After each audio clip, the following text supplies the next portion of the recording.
मैं एको गल कहनी है कि जे नवजोत सिंह सिद्धू अपनी जिंदगी गुरु साहब की बेअदबी करने वाले नूं सजा ना दवा सकिया ते ओदी रूह सदा लई भटकदी रहूगी, सदा लई भटकदी रहू,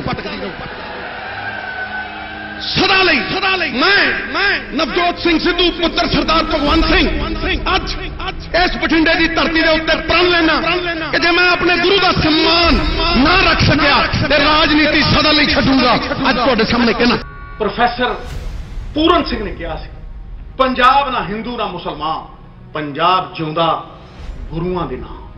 श्री गुरु ग्रंथ साहब जिस विच 10 गुरुआं दी जोत तां शोभायमान है ही है, जिस विच 5 वक्त दे नमाजी बाबा फरीद जी भी शामिल ने। माधव का नाम जपण वाले माधो का नाम जपण वाले बाबा रविदास जी भी शामिल ने। अव्वल अल्लाह नूर पाया कहण वाले साईं कबीर जी भी शामिल ने।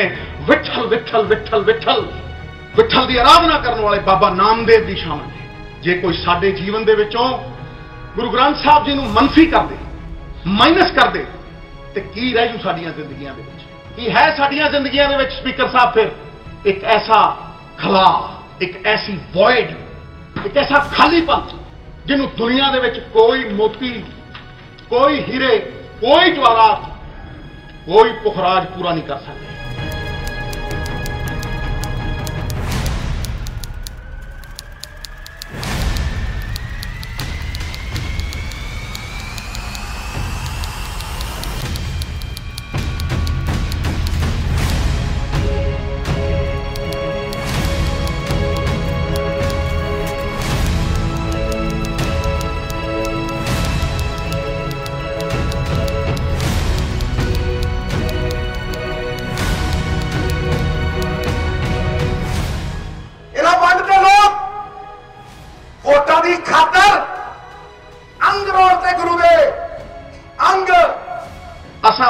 बदनसीबां की जिंदगी दे विच ये दिन आने सी कि असी उस अपनी आस्था, अपनी सगली चिंत मिटाउण वाले तुर्की बाणी, अपने शब्द गुरु दे विन्ने होए पावन अंग गलियां दे विच विखरे देखी है।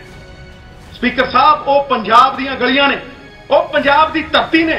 अपने सीने ते साडे शब्द गुरु, साडे मुकद्दस इष्ट, साडे आत्मिक चानण दे सदीवी सौमे श्री गुरु ग्रंथ साहब जी दे बिखरे पावन अंगां दे मंजर देखे है। यो गुरु साहब ने जिन्होंने सानू कहा सी, लड़ लाया सी कि आज्ञा पई अकाल की तबे चलायो पंथ, सब सिखण को हुक्म है गुरु मान्यो ग्रंथ। ते स्पीकर साहब उस गुरु दे जख्मी होए अंग नालियां च रुलन, अंग गलियां च रुलन, वोटां दी पोलराइजेशन दे लई, लोकां नूं वंडण दे लई इन्हां लोकां ने साडे गुरु साहब की बेअदबी करवाई। लेकिन सरदार बादल जान तो पहला एक गल जान लवे कि उहदे मत्थे दे उत्ते काला धब्बा बन के उहनूं बेइज्जत करदा रहूगा एक हत्या है। एक सच्चे सिख दी आत्मा की आवाज है। वो विशा सिख कौम दी काला अध्याय है, कलंक है, एक ऐसा वृतांत है जिहड़ा नासूर बन के रिसदा रहूगा।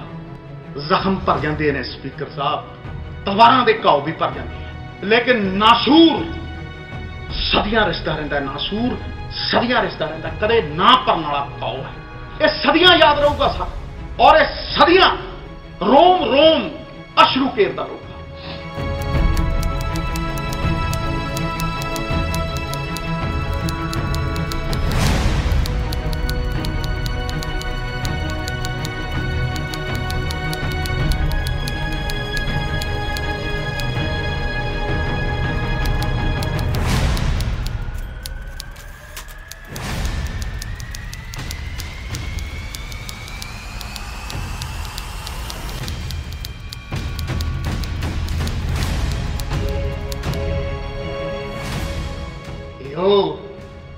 राम रहीम है जिन्हें गुरु गोबिंद सिंह की पोशाक पा के तनखैया करार दिता गया, पंथ चो छेदिया गया, ते पंथ चो छेदन तो बाद ये चरणा च बैठ के वोटां की खातर, चरणा च।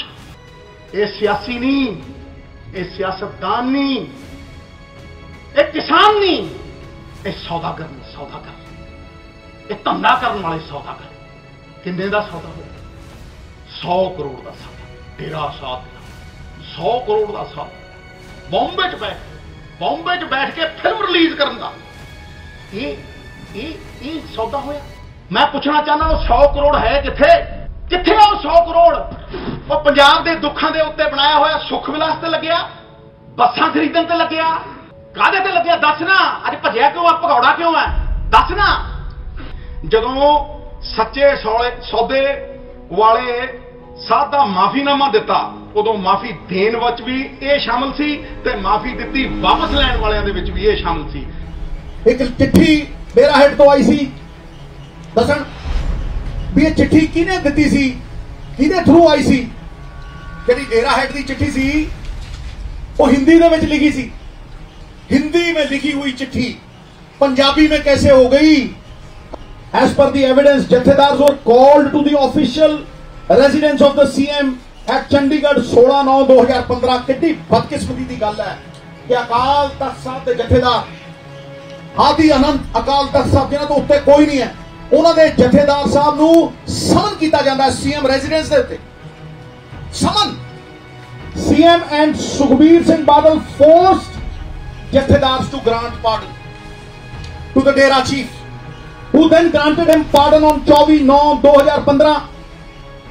सब तो उच्ची इंस्टीट्यूशन ਨੂੰ कठपुतली ਬਣਾਉਣਗੇ, they will run it। ਇਹਨਾਂ ਦੇ ਲਿਫਾਫਿਆਂ ਦੇ ਵਿੱਚੋਂ ਅਕਾਲ ਤਖਤ ਸਾਹਿਬ ਦੇ ਜਥੇਦਾਰ ਸਾਹਿਬ ਆਉਣਗੇ, ਜਾਤੀ ਕਰਨਗੇ, ਬਦਲਣਗੇ, ਜਾਤੀ ਕਰਨਗੇ, ਬੁਲਾਉਣਗੇ। Let Badals who are aware of Punjabi Panthic traditions come on record to say that the Akal Takht can consider and grant pardon to anyone like this। ਸਿੱਖ ਪੰਥ ਦੇ ਆ ਕੇ ਸਾਹਮਣੇ ਕਹਿ ਦੇਣ ਵੀ ਅਕਾਲ ਤਖਤ ਸਾਹਿਬ ਇਸ ਤਰ੍ਹਾਂ ਕਿਸੇ ਨੂੰ ਮਾਫੀ ਦੇ ਸਕਦੇ ਆ। ਇਹ ਕਦੇ ਹੋਇਆ?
स्पीकर साहब जिन्होंने 40 साल पंथ के नाम के उत्ते राज किया, जिन्होंने 40 साल पंथ के नाम के उत्ते राज किया, ये उन्होंने राज दे विच होया। और अज एक कमिशन कहता कि उन्होंने करवाया, वो भागीदार सी, वो भागीदार सी। स्पीकर साहब, लोगों की कचहरी भी बहुत वड्डी हुंदी। स्पीकर साहब जे लोगों की कचहरी ना हुंदी ते तुसी मैनूं ये दस दिओ कि 2.5 महीना ये नजरबंद रहिंदे, 2.5 महीना ये चंडीगढ़ की लाल लकीर नहीं पार कर सके। सरदार बादल मूंह ते जुत्ती बची 5 वार दे CM दे, सुखबीर बादल कंध भन के भज्या। जदों पंजाब दा सीना पाड़ू तो कंध तैनूं पाड़नी पऊ, भजना तैनूं पऊ। मलूके दे छित्तर वजे, अज भी चीके दे वज रहे वजणगे। पापी के मारने को पाप महाबली है। कोई पारा छुप के भी खा ले, कोड़ बन के फुटता, कोड़ बन के। वो थोड़े कीड़े पैणगे, कीड़े थोड़े कीड़े पैणगे, ओए थोड़े कीड़े पैणगे।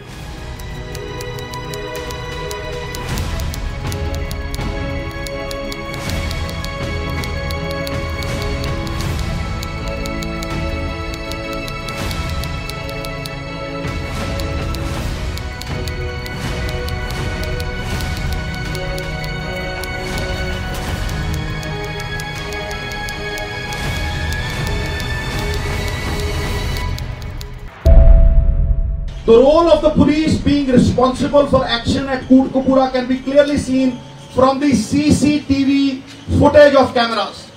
तुसी पहला footage देखना चाहोगे, फिर आगे चलिए. This is attached with the report. I'm not giving you something which is not attached with the report. You probably will not know it. 14/10/2015. 6:42.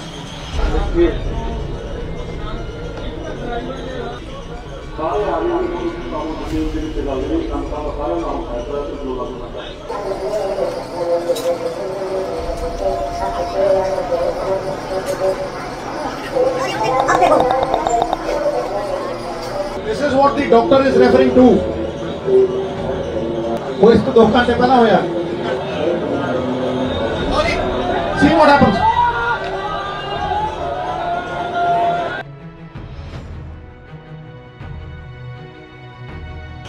लो जी देखो, तो देखो जी ਤੁਹਾਡੇ ਸਾਹਮਣੇ ਹੀ ਹੁਣ ਦੇਖ ਲਓ. Now you see, ਹੁਣ खड़े हो ये सारे, देख रहे हो?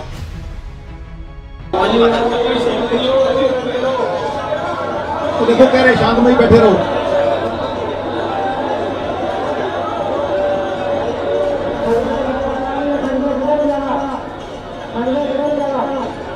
They will drag पंथप्रीत जी. ये फरीदकोट रोड वाली साइड है. चौक जो था, चार तरफ सीसीटीवी लगे थे. ये फरीदकोट रोड नीचे लिखा है फरीदकोट रोड. आ लो जी, प्रमोशन स्टार्ट. देखो पुलिस कितनी आ रही है उधरों. और देखो पिछों, इधरों देखो जी. किसी ने कोई प्रोवोकेशन किधरों हुई है, की होया देख रहे हो? आ देखो कितनी पुलिस इधरों आउंदी. आ देखो पुलिस के जा रहे. देखो आ देखो फड़ के खिंची जाते. देखो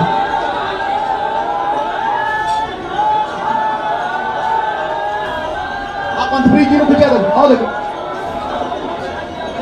आओ देखो पुलिस ही जाते.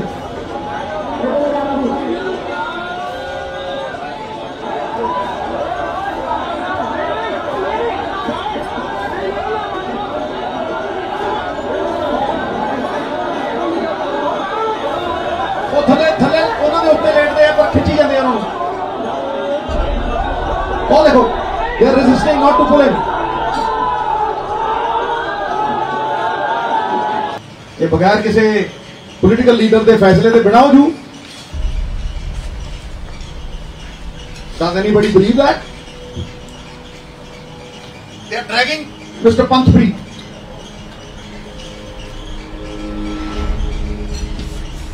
ओ देखो, देख रहे हो? ओ देखो, आ लाठीचार्ज. आ देखो, ओ देखो उधर वो कैनन चलिया पानी वाला. ओ पानी वाला कैनन चलिया. ओ देखो लाठीचार्ज. ओ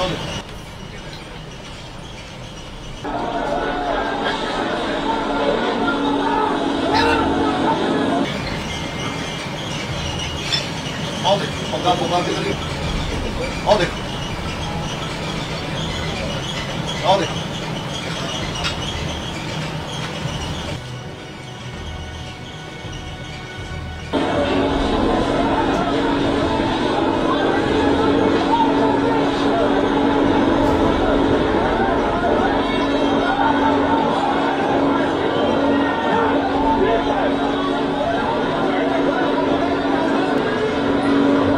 किसी डेरा प्रेमी वाले धरने से नहीं होया, ये किसी किसान मोर्चे से नहीं होया, ये किसी होर मोर्चे से नहीं होया. अपने वाल खुले आ.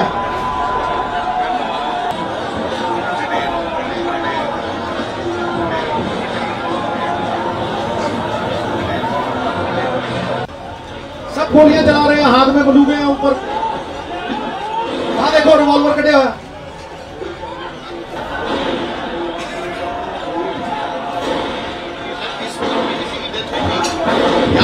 बहुत जबरदस्त इंजरी हुई थी, दोनों टांगे खत्म हो गई थी अजीत सिंह.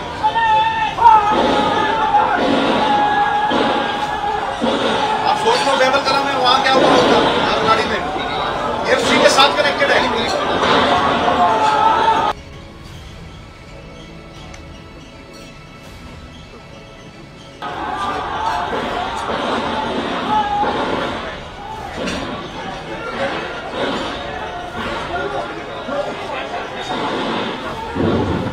ਸਪੀਕਰ ਸਾਹਿਬ ਇਹ ਚਿੰਤਾ ਦਾ ਜਿੱਦਾਂ ਵਿਸ਼ੇ ਹੈ, ਇੱਕ ਚਿੰਤਨ ਦਾ ਵੀ ਵਿਸ਼ੇ ਹੈ। ਦੋ ਥਾਵਾਂ ਦੇ ਉੱਤੇ ਪ੍ਰੋਟੈਸਟ ਹੋ ਰਹੇ ਨੇ। ਇੱਕ ਥਾਂ ਦੇ ਉੱਤੇ ਕਿਸਾਨ ਜਥੇਬੰਦੀਆਂ ਨੇ, ਕਿਸਾਨਾਂ ਦਾ ਮੋਰਚਾ ਵੀ ਹੁੰਦਾ ਸੀ, ਉੱਥੇ ਟ੍ਰੇਨਾਂ ਵੀ ਰੋਕੀਆਂ ਗਈਆਂ, ਉੱਥੇ ਵਾਇਲੈਂਸ ਵੀ ਹੋਈ, ਉੱਥੇ ਡੇਰਾ ਪ੍ਰੇਮੀ ਵੀ ਫਿਲਮ ਨੂੰ ਰਿਲੀਜ਼ ਕਰਾਉਣ ਦੇ ਲਈ ਇੱਕ ਪਾਸੇ ਉਹ ਪ੍ਰੋਟੈਸਟ ਕਰ ਰਹੇ ਵੀ ਬਾਬੇ ਦੀ ਫਿਲਮ ਚਲਾਓ, ਫਿਲਮ ਚਲਾਓ, ਲਾਈ ਬੈਠੇ ਸੀ ਭਾਈ, ਉਹਨਾਂ ਤੇ ਇਹ ਕਿਉਂ ਨਹੀਂ ਕੀਤਾ? ਤੇ ਦੂਜੇ ਪਾਸੇ ਦੁੱਖ ਨਾਲ ਆਂਤੜੀਆਂ ਪਟੀਆਂ ਹੋਈਆਂ ਸਿੱਖ ਅਮਨ ਅਮਾਨ ਦੇ ਨਾਲ ਹਜ਼ੂਰ ਅਮਨ ਅਮਾਨ ਦੇ ਨਾਲ ਇੱਕ ਥਾਂ ਦੇ ਉੱਤੇ ਬੈਠੇ ਪ੍ਰੋਟੈਸਟ ਕਰ ਰਹੇ ਆ, ਵਾਹਿਗੁਰੂ ਵਾਹਿਗੁਰੂ ਜਪ ਰਹੇ ਆ। ਤੇ ਫਿਰ ਤੁਸੀਂ ਮੈਨੂੰ ਇਹ ਦੱਸੋ ਕਿ ਉਹਨਾਂ ਨੂੰ ਛੱਡ ਕੇ ਗੋਲੀਆਂ ਇਹਨਾਂ ਦੇ ਉੱਤੇ। ਬੁਜ਼ਦਿਲ, ਕਾਇਰ ਔਰ ਕਰਮਾ ਪੱਖੋਂ ਡਾਇਰ ਇਹ ਡਾਇਰ। ਸਪੀਕਰ ਸਾਹਿਬ ਜਦੋਂ ਡਾਇਰ ਨੇ ਗੋਲੀ ਚਲਵਾਈ ਸੀ, ਉਹਨੇ ਆਪ ਗੋਲੀ ਨਹੀਂ ਸੀ ਚਲਾਈ। ਸਪੀਕਰ ਸਾਹਿਬ ਗੋਲੀ ਕਿਸੇ ਹੋਰ ਨੇ ਚਲਾਈ ਸੀ, ਲੇਕਿਨ ਉਹਦਾ ਨਾਮ ਕੋਈ ਨਹੀਂ ਯਾਦ ਰੱਖਣਾ ਵੀਰੋ, ਗੋਲੀ ਦਾ ਚਲਾਉਣ ਦਾ ਹੁਕਮ ਡਾਇਰ ਨੇ ਦਿੱਤਾ ਸੀ। ਡਾਇਰ ਨੇ, ਜਿਨ੍ਹਾਂ ਨੇ ਗੋਲੀ ਚਲਾਈ, ਉਦਮ ਸਿੰਘ ਨੇ ਉਹਦੇ ਨਾਲ ਬਦਲਾ ਨਹੀਂ ਲਿਆ। ਜਿਹਨੇ ਹੁਕਮ ਦਿੱਤਾ ਡਾਇਰ ਨੇ, ਉਹਦੇ ਨਾਲ ਬਦਲਾ ਲਿਆ ਸੀ। ਇਹ ਭਰਮਾਂ 'ਚ ਨਾ ਰਹੀਓ, ਉਮਰਾਂ ਨੰਗਲ ਦੇਤਾ, ਫਲਾਨਾ ਦੇਤਾ। ਠੰਡ ਉਹ ਦਿਨ ਪਊ ਜਿਸ ਦਿਨ ਉਸ ਬੰਦੇ ਨੂੰ ਦੇਵੋਗੇ ਜਿਹੜਾ ਕਹਿੰਦਾ ਸੀਗਾ ਚੱਕ ਦਿਓ ਜੀ, ਚੱਕ ਦਿਓ। ਪੁਲਿਸ ਹਾਇਰਾਰਕੀ 'ਚ ਕੰਮ ਕਰਦੀ ਹੈ। ਪੁਲਿਸ ਵਾਲਿਆਂ ਨੂੰ ਜਿਹਨੂੰ ਪੁੱਛੋ ਭਾਈ ਕਿੰਨੇ ਹੁਕਮ ਦਿੱਤਾ, ਔਰ ਥਾਣੇਦਾਰ ਸਭ ਤੋਂ ਥੱਲੇ ਹੁੰਦਾ। ਗੁਰੂ ਦੇ ਸਿੱਖਾਂ ਦੇ ਉੱਤੇ, ਗੁਰੂ ਦਾ ਨਾਮ ਜਪਦੇ ਲੋਕਾਂ ਦੇ ਉੱਤੇ ਗੋਲੀ ਕਿਹਨੇ ਚਲਾਈ? ਉਹ ਕਹਿੰਦਾ ਜੀ ਉੱਪਰ ਸੇ ਹੁਕਮ ਆਇਆ ਥਾ। ਉਹ ਭਾਈ, ਉਹ ਤੋਂ ਉੱਤੇ ਵਾਲੇ ਨੂੰ ਪੁੱਛਿਆ ਕਿੱਥੋਂ, ਕਿਹਨੇ ਹੁਕਮ ਦਿੱਤਾ? ਉਹ ਕਹਿੰਦਾ ਜੀ ਹੋਰ ਉੱਪਰ ਸੇ। ਉਹ ਪਤੰਦਰਾ ਹੋਰ ਉੱਪਰ ਸੇ। ਫਿਰ ਉਮਰਾਂ ਨੰਗਲ ਫੜ ਲਿਆ। ਉਮਰਾਂ ਨੰਗਲ ਨੂੰ ਪੁੱਛਿਆ ਹੁਕਮ ਕਿੱਥੋਂ ਆਇਆ? ਉਹ ਕਹਿੰਦਾ ਹੋਰ ਉੱਪਰ ਸੇ। ਉਹ ਹੋਰ ਉੱਪਰ ਸੇ, ਹੋਰ ਉੱਪਰ ਸੇ, ਹੋਰ ਉੱਪਰ ਤਾਂ ਫਿਰ ਬਾਦਲ ਸੀ, ਬਾਦਲ। ਜਿਹੜਾ ਡਾਕਟਰ ਦੀ ਰਿਪੋਰਟ ਹੈ, this is a reference that has been taken ਗਵਾਹ ਨੰਬਰ 198 ਤੋਂ। At 3 a.m. SMO Dr. Ghazi Jain calls up all the doctors to remain present in the civil hospital Kotkapura as required by the DC. They returned to the hospital around 6:30 to 7 a.m. Heard commotion and sound from the chowk, and along with others had gone to the roof of the civil hospital. Hearing commotion, where police told him to move from there as some bullet might hit them. He came down, heard the sound of firing, and soon after injured started pouring in to the hospital, which is about 50 to 70 yards, 50 yard है जी, from the chowk। ਇਹ ਜਿਹੜੀ doctor ਦੀ evidence ਹੈ ਉਹ ਸਾਫ਼ ਦੱਸਦੀ ਹੈ ਕਿ there was a clear evidence ਕਿ ਮਹਾਰਾਜ ਇੱਕ ਡਾਕਟਰ ਨੂੰ ਰਾਤ ਨੂੰ 3:30 ਵਜੇ ਤੁਸੀਂ ਬੁਲਾਉਂਦੇ ਹੋ, ਹੋਰ ਕਿਸੇ ਦਿਨ ਕਿਉਂ ਨਹੀਂ ਬੁਲਾਇਆ? 3600 ਧਰਨੇ ਲੱਗਦੇ ਆ, 3600 ਥਾਵਾਂ ਦੇ ਉੱਤੇ ਧਰਨੇ ਹੋਰ ਹੁੰਦੇ ਆ, ਹੋਰ ਥਾਵਾਂ ਦੇ ਉੱਤੇ ਵੀ ਲੱਗੇ ਹੋਏ ਸੀ ਉਦੋਂ। ਉੱਥੇ ਤਾਂ ਕਿਸੇ ਡਾਕਟਰ ਨੂੰ ਬੁਲਾਇਆ ਨਹੀਂ ਰਾਤ ਨੂੰ 4 ਵਜੇ ਹਾਜ਼ਰ ਹੋਣ ਨੂੰ। ਫਿਰ ਉਹਨੇ ਡਾਕਟਰਾਂ ਨੂੰ ਇਹ ਕਿਉਂ ਕਿਹਾ ਵੀ ਤੁਹਾਡੇ ਗੋਲੀ ਲੱਗ ਸਕਦੀ, ਥੱਲੇ ਆ ਜਾਓ? ਫਿਰ ਡੀਸੀਓ ਨੂੰ ਕਿਉਂ ਕਹਿੰਦਾ ਵੀ ਹੋਰ ਕਿਤੇ ਧਰਨਾ ਲੱਗਦਾ ਤੇ ਚੀਫ ਮਿਨਿਸਟਰ ਰਾਤ ਨੂੰ 2:30 ਵਜੇ ਗੱਲ ਤਾਂ ਨਹੀਂ ਕਰਦਾ ਵੀ ਜੀ ਬੜਾ ਖਤਰਨਾਕ ਕੰਮ ਹੈ, ਇਹਨਾਂ ਨੂੰ ਉਠਾਓ? ਹਾਂਜੀ। ਤੇ ਫਿਰ ਏਡੀ ਪੁਲਿਸ ਉੱਥੇ ਕਿਸੇ ਦੀ ਹਦਾਇਤ ਤੋਂ ਬਿਨਾਂ ਆ ਗਈ ਮਿੱਤਰਾ। ਖੋਲ ਚੁੱਕੇ ਗਏ, ਗੋਲੀਆਂ ਨੂੰ ਟੈਂਪਰ ਕੀਤਾ ਗਿਆ। ਅਜੀਤ ਸਿੰਘ ਦੇ ਗੋਲੀਆਂ ਲੱਗੀਆਂ, ਅਜੀਤ ਸਿੰਘ ਦੇ ਦੋਨੋਂ ਲੱਤਾਂ ਬੇਕਾਰ ਹੋ ਗਈਆਂ। ਗੋਲੀ ਦੋ ਪਾਸੋਂ ਲੰਗੀ, ਬਿਲਕੁਲ ਨਿਢਾਲ ਹੋ ਕੇ ਪੈ ਗਿਆ ਉੱਥੇ। Police had expressed ignorance about it। ਦੂਜੇ ਦੋ ਬੰਦੇ, ਦੋ ਸਿੱਖ ਮਰੇ। ਕਈ ਸਿੱਖਾਂ ਨੂੰ ਚੁੱਕਿਆ ਗਿਆ, ਜਿਨ੍ਹਾਂ ਦੀਆਂ ਟੰਗਾਂ ਪਾੜੀਆਂ ਗਈਆਂ, ਜਿਨ੍ਹਾਂ ਤੇ ਤਸ਼ੱਦਦ ਕੀਤੀ, ਜਿਨ੍ਹਾਂ ਨੂੰ ਝੂਠ ਬੋਲਣ ਨੂੰ ਕਿਹਾ ਗਿਆ। ਕਿਉਂ? ਕਿ ਕਿਸੇ ਦੇ ਉੱਤੇ ਪਰਚਾ ਹੋਇਆ? ਤੇ ਕਿੱਥੇ ਸੀ ਹੋਮ ਮਿਨਿਸਟਰ? ਹੌਲੀਡੇ ਕਰਦਾ ਸੀ, 1.5 ਸਾਲ ਸੁੱਤੇ ਸੀਗੇ। ਕੀ ਕਰਦੇ ਸੀ? What were they doing? No investigation was seen done in these cases. This very clearly shows that the government was saving the police officers and they probably had acted at the direction of the CM. Otherwise, why would you save them?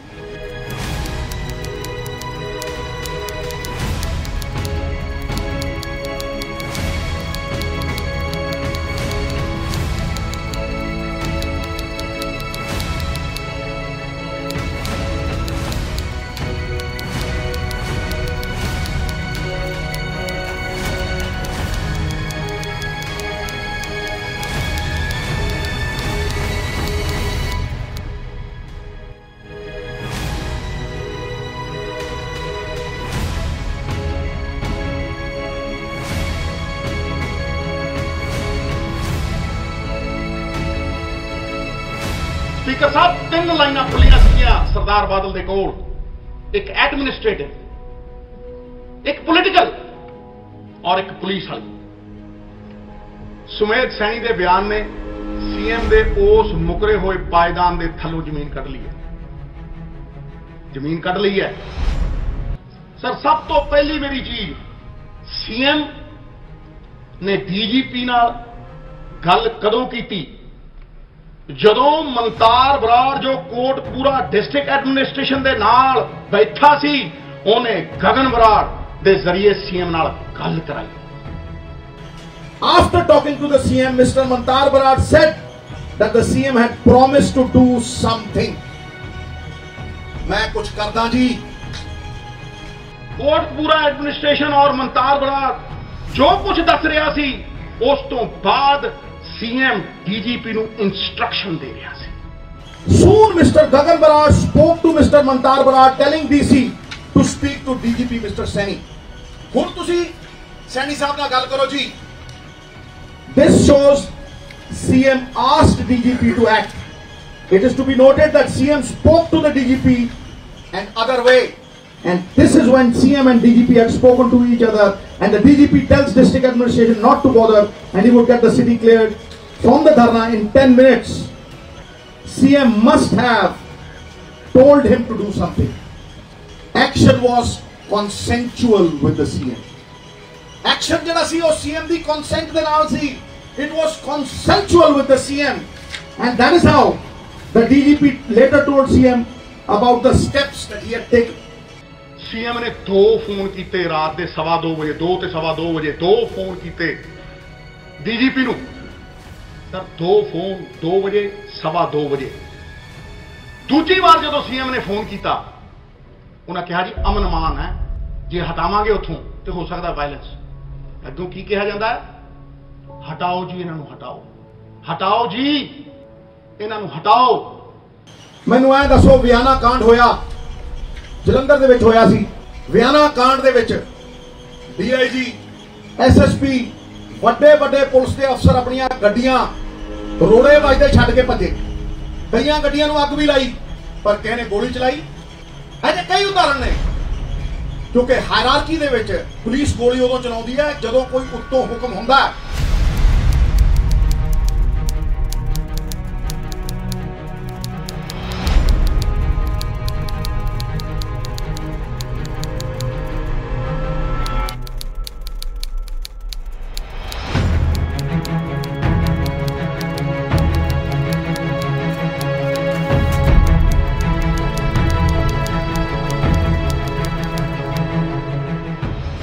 Supreme court का high court का जज prima facie evidence देवे कि FIR पहला दर्ज करो, तो जिम्मेवार है या गिल्टी है या नहीं ये बाद देखा। तो फिर एफआईआर दर्ज क्यों नहीं हुई?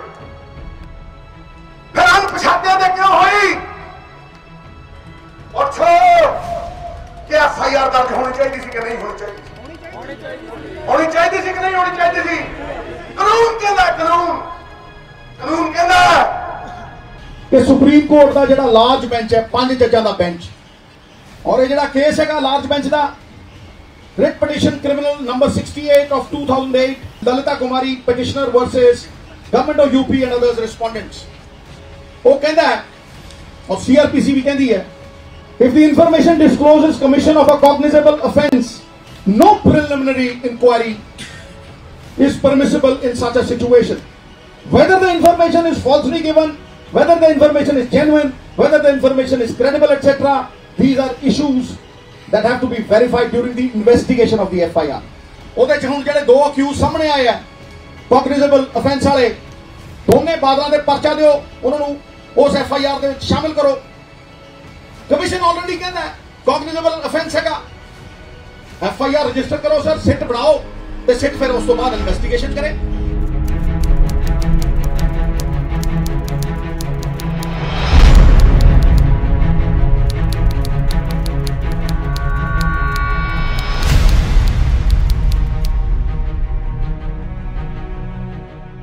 जब तक इन्हों सजा नहीं मिलती, जब तक इन्हों सजा नहीं मिलती, पंजाबी कौम के कालजे ठंड नहीं पैंदी, नहीं पैंदी।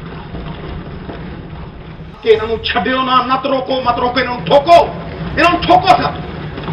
It should be a deterrent. It should be a deterrent for generations. Generations must tremble. Generations must tremble so that nobody can ever dare to do this. कि कोई भी इन्वेस्टिगेशन जब होनी चाहिए तो टाइम बाउंड होनी चाहिए, क्योंकि the law cannot sleep, right? ये ना दिती गुरु के दोखे नूं सजा, जे गुरु नूं सम्मान ना मिलिया ते सिद्धू छड्डो, जाओ हुण मंगना नहीं, हुण कहना साडा हक बैठे रख नहीं तो चुप। जब मैं राज्य सभा गई सी मैं आ जाऊं वहां के मारूं ते थोड़े ना ढंग पावा खा लूं, पर गुरु का दुख ही नहीं बनू, गुरु का दुख